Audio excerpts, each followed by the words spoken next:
سلام علیکم کورمیوال وړونو نن یو ورته بیا پر چنار نه د یوه غریب ورور ویډیو راغلی دی چې هغه بچی د ګردو مریض دی. یوه ګرده چې کومه دی قدرتي نشته دی. د بلې ګردې کې څه مشکلات دي، څه تکلیفات دي، د ورور د خپل بچي په باره کې چې کوم د کور دی هغه کور کې څه مشکلات دي هغه مو ته یو وړوکی غوندې کې کلیپ رسولی دی. نو تاسې ټولو وړونو ته دا گزارش کوم چې د ویډیو مو څخه راواخلئ او څومره تاسې نواز کیږي پلیز د کازمی چیریټي فاونډیشن زیات زیات سپورټ کړئ. زما که د تاسې سپورټ واجې نه د کورمیجنسۍ چې کوم هغه کسان چې هغه بېوسه وي، هغه کسان چې هغه د خپلو بچیو کفالت نشي کوی، علاج نشي کوی، نه پکار دی دغه مشکل ټایم کې مو هغوی سهارا جوړ شو. نو راځئ اول د غریب ورور ویډیو لږه مو څه وکړو.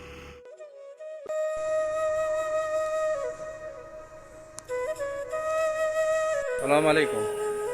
څنګه یې ښه جوړې دا د زما د کربلای تاسې ته څه مسله دی؟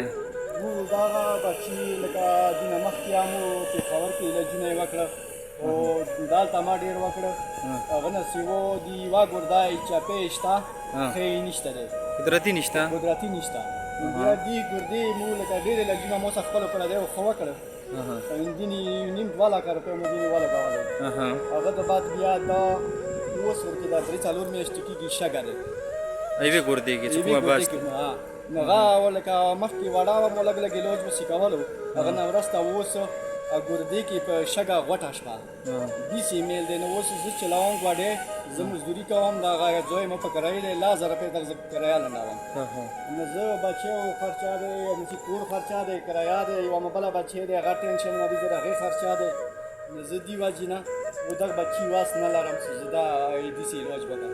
د دې نیم 2 لکه روپۍ خرچه راځي. زه د بخار خلکو ته دا ریکویسټ کوم چې مهرباني دې وکړي مو سره مدد وکړي، بھرپور مدد وکړي چې دا بچي زندگی او د صحت یې په خپل ځای ته شي.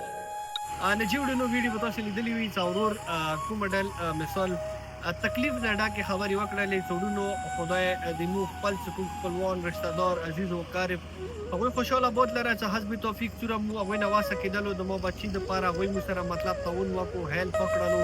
خو چونکې اوس دې کې چې کومه شګه دی هغه ډېره زیاته غوټه شوي دی، هغه دپاره ډاکټران ورته وایي چې ته پېښور ته لاړ شه. نه پېښور ته تګ دپاره مو سره پیسې نشته دي. هغه ورور ټولو کورمیوال وړونو ته دا ریکویسټ کړی دی چې تاسې لږ مو سره تعاون وکړئ، مدد وکړئ، هیلپ وکړئ چې زه خپل بچي بر وخت علاج وکړم، چې د کوم مشکلات دي دغه مشکلاتو نه زه وباسم.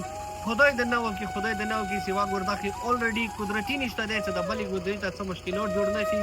نو ډېره ښکلې روغه ځواني دی، ښکلی روغ وړوکی دی. راځئ هر ورور د کازمی چیریټي فاونډیشن سپورټ کوي چې ما که د تاسې سپورټ وجې نه د دغه بچي خو بهترین علاج وشي. د بچي سره سره تو نور هم مثال څومره وړوکي جلکۍ مطلب مختلف نور هم مریضان د کینسر ګردو څومره مشکلاتو کې ګرفتار کسان دي چې ما که هغه بر وخت مو علاج وکړو، مو د اپریشن یې وکړو، مو هغه سپورټ کړو چې تاسې سپورټ وجې نه هغوی ته خدای نوي زندګي ورکړي.